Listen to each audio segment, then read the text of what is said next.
What's up, everyone? Alex here. So, a lot of you may know by now that AetherSX2 has officially stopped development. It's over, and Talref doesn't want to work anymore. Talref was the creator of the emulator, and there's been some updates specifically on the main website, which I'll link, where he says at the very top, due to never-ending impersonating, complaints, demands, and now death threats, I'm done. So we had a really good emulator going here, and because some people just kept taking advantage and wanting to request and keep complaining, but then the other serious end was that people would take their work and try and profit off it themselves, and finally even death threats too.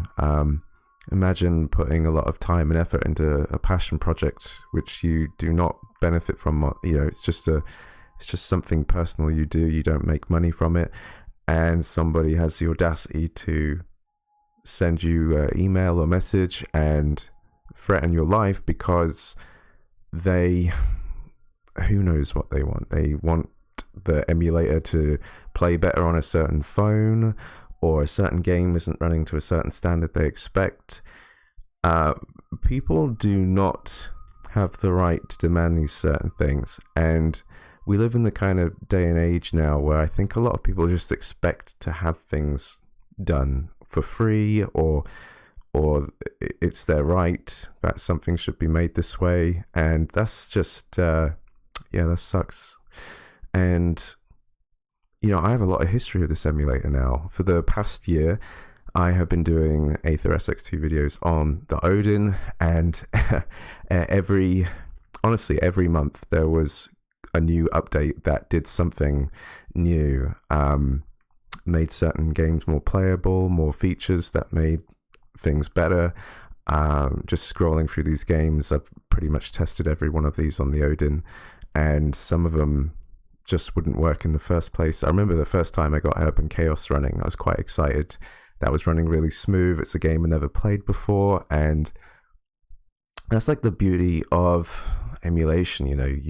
You can return with nostalgia to games you've not played in ages on a handheld, on a phone, a cheaper handheld, and you can even try games you never played before. But the luxury of having them portable, like a portable PS2, is just having Spider-Man 2 on the go. This game runs flawlessly. I remember exactly when that update came out. I made a video about it, and just amazing work. I played all of Spider-Man 2. There's some games here I've played from start to finish again, and I've just had the time of my life with emulation this past year, and I owe it a lot to Talref and AetherSX2. The Odin was kickstarted around August 2021, and it started to roll out in January. I've had this for almost a year now. For a whole year, I've been playing PlayStation 2 games portably, which is just insane. And the thing is, when people were backing the Odin, AetherSX2 didn't exist. It was actually just a rumor in the pipeline, And then it got to December 2021, and then there was news that a new PlayStation 2 emulator is coming to Android, and it works really well. And boy, did it. I mean, I played all of Chaos Legion. I love that game. It's so hard as well when you play it on hard mode. So then this device, and I promise, man, I swear, the reason why this device, the value of this device increased like twice as much for the fact that AetherSX2 existed. Without AetherSX2, the highest you'd get to is like GameCube and Wii, and even those aren't always perfect. Like pretty much like 95% of those games will run really well on the Odin Pro. But, and then suddenly we've got this entire PlayStation 2 catalog for free, pretty much, and I think at the end of the day, so I have this like one memory where there was an update to AetherSX2. It was so I know I should be playing a game or something, but I feel like it'll distract me. I just want to like talk for a bit. So I remember there was this update, and for some reason Metal Gear Solid 2 wasn't working as well as it used to. And I went over to the Discord, to the support section, and I said, I downloaded the newest build, and for some reason, Metal Gear Solid 2 seems to be running worse in a certain section. I didn't direct this comment at Taurif, but he was there at the time, and he got kind of angry about that comment and took it personally. And I remember thinking, oh, dude, I didn't mean to upset this guy. And I wasn't like aiming it at him. I was literally just looking for advice, because I don't know if maybe I should have downloaded a previous build, because I was using the alpha builds. And really, you should be using the Google Play Store builds if you want stability. So I could tell, like, the guy had been through a lot. So I said, I apologize. And someone even said, like, maybe you should just like show some appreciation for the work. And it's true. So, I apologized and said, like, I love the work. I can't remember exactly what I said, but I was trying to show my appreciation and say sorry, shouldn't just come in here. But even though I didn't direct it at him, I know what it's like to just, you just happen to see comments, you can't help but take them personally. I've been through it with music, a couple of things on this channel as well. You try not to, but when you really think about it, if you go to the Google Play Store and look at AetherSX2, it's got millions of downloads. So the amount of people that have now had the potential to play all these classic PS2 games, and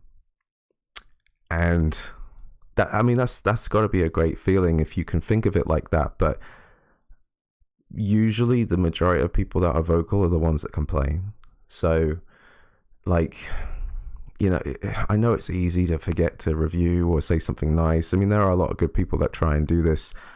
Maybe in emulation it's not as easy, because I guess if you leave a Google Play review or something, that might be the best thing you can do. The guy did have a Patreon as well.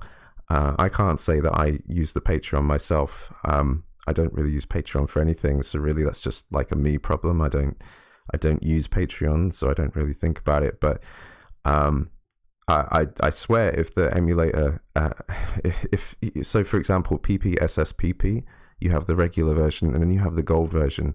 The gold version is not different in the slightest. The only difference is you get like a gold app icon, but you pay for it, and that's just you supporting the developer. You are paying some money towards that developer to help them deal with just producing the emulator. So if there was like an AetherSX2 gold version, I definitely would have paid for it. It just, see, the way people work these days, we don't, so for example, I leave things in the video description, and I get people that say, oh, how did you do this? And I said, well, I've left a link in the video description. Like, for me, it's like common knowledge that a lot of stuff is left in the video description to help out, especially if it's said in the video. So I think a lot of people, sort of like, unless you shove a Patreon in their face, they're not going to look at it. So I guess I'm similar in that aspect. So if I saw AetherSX2 on the Google Play Store and there was a paid version, I would have paid for it. I've done the same for Redream, for example. I haven't done with PPSSPP, but I've been really enjoying that on the Retroid Pocket 3 Plus. So I might actually go do that soon. So I don't know if and there's a complex morality to this whole thing. Maybe Talref doesn't want the emulator to be sold. It's a shame that there are like scammers and people who take this emulator. There are people who impersonate Talref. I actually had a fake Talref account try to add me on Discord, and I figured it out quite quickly. But that's just crazy, dude. The people that do this stuff out there, it's just not right. There's nothing we can do about it. But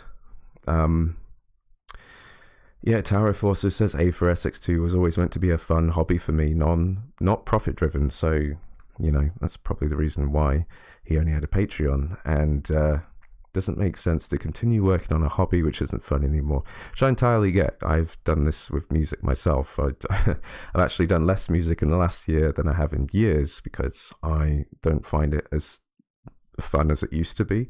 So 2022, Talref had made my gaming life for 2022 so much better, because I was able to play so many of these games again. And it's just, and this is the reason why I've done these buttons on the Odin, the PlayStation logo.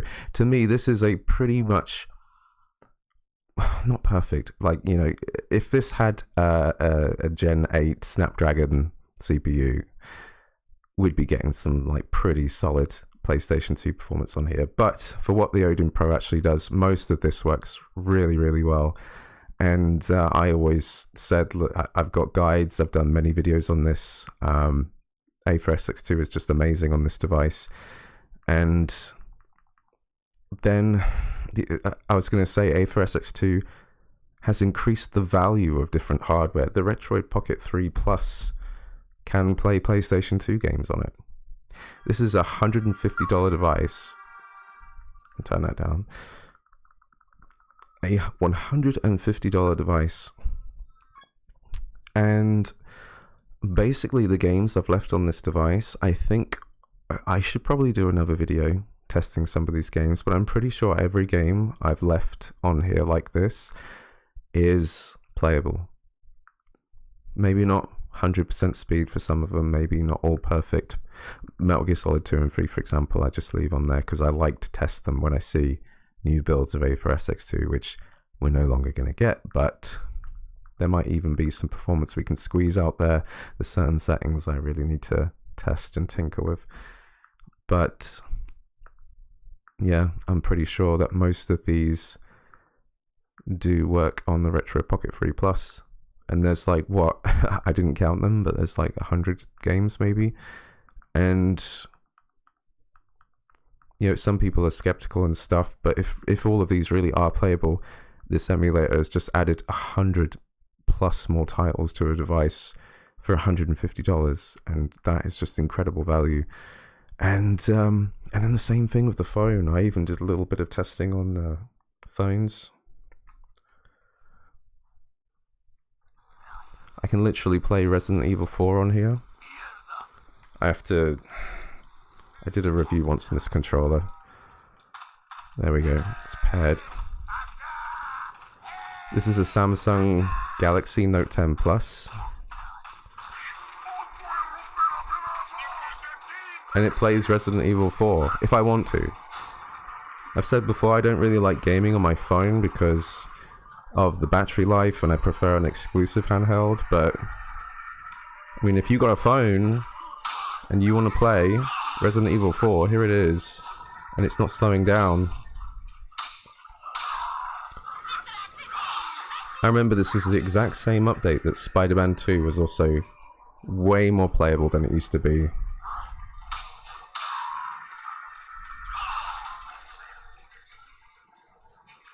Now I want to play the damn game. So, what does this mean now? This means that Talref isn't going to be working on AetherSX2 anymore, and AetherSX2 is a combination of open and closed source. So there was a lot of code and stuff, I think, that came from PCSX2, sorry, I can't remember the name. And then there's a lot of work he did himself, and some people are debating, like, why, now that he's given it up, why not just make it open source? Why not let anybody work on it? But there's some different angles to this. So if he does make it open source, that means everybody that tried to scam him in the past can just take his code, make a different version or add it to some other version, profit from that, make their own money and stuff, and then it's just exploiting his work. So this is the reason why it's nice to have an option to support the developer, because, you know, if they stay around and keep working on it, then it benefits everybody. But what Talref has done, I'm pretty sure this is the latest version. You can still get different versions of this emulator, the latest ones, and on the Google Play Store as well. If you're a paranoid person, I would recommend downloading each version and just backing them up just in case, because if they're not going to be supported or kept for any reason, then somebody's going to back them up anyway. But I've got backups of all of them just in case, because I know when I get like a new version of a device, there might be another Odin. The Loki is coming, but I don't think the Loki is Windows. So, you know, we might get a Retro Pocket 4 in 2 months' time. I know it's a joke. I don't think they'll do a 4 in a quite a long time. And the version we have now, there's a lot to tweak and look at, and I'd like to go back and see if I can tweak any of these games and get them running any better. I know, for example, there's Zone of the Enders 2 will slow down to 70% on this device, but there is a setting where you can get rid of certain particle effects that will get the game running to 100%, but it means that some stuff doesn't show up on the screen, which kind of makes it somewhat unplayable, but it's good to mess around with this stuff. But this emulator gets a lot of games running at 2x on this device, a lot of games 1x definitely on this device, up to 2x depending how like easy to run the game is. And depending on your phone, if you have a Gen 1 Snapdragon CPU or something in there, AetherSX2 should run pretty damn well. And I think I'm going to leave it there. I did actually think about doing a video of AetherSX2 coming to an end when it was announced like nearly a week ago now, but I did write like a little script for it, but I thought that wasn't really me, and thought I'd give it a bit of time, see what happens. So that is the end of the road for AetherSX2. As far as we know, I won't be able to do any new future updates. I think I might do a couple more game guides, depending on maybe something for the Odin, definitely for the Retro Pocket 3 Plus. It's been a great year. Some really great updates over the year, and it's just been exciting to see PlayStation 2 on these different handhelds. So if there's a way you can support Tower, maybe just if you download the emulator on the Google Play Store, or you're around the Google Play Store, maybe remember to give a review. It's a solid emulator. 5 stars, absolutely. I'm not going to bother with the end of video stuff. I'll see you in the next one, and take it easy. Bye bye.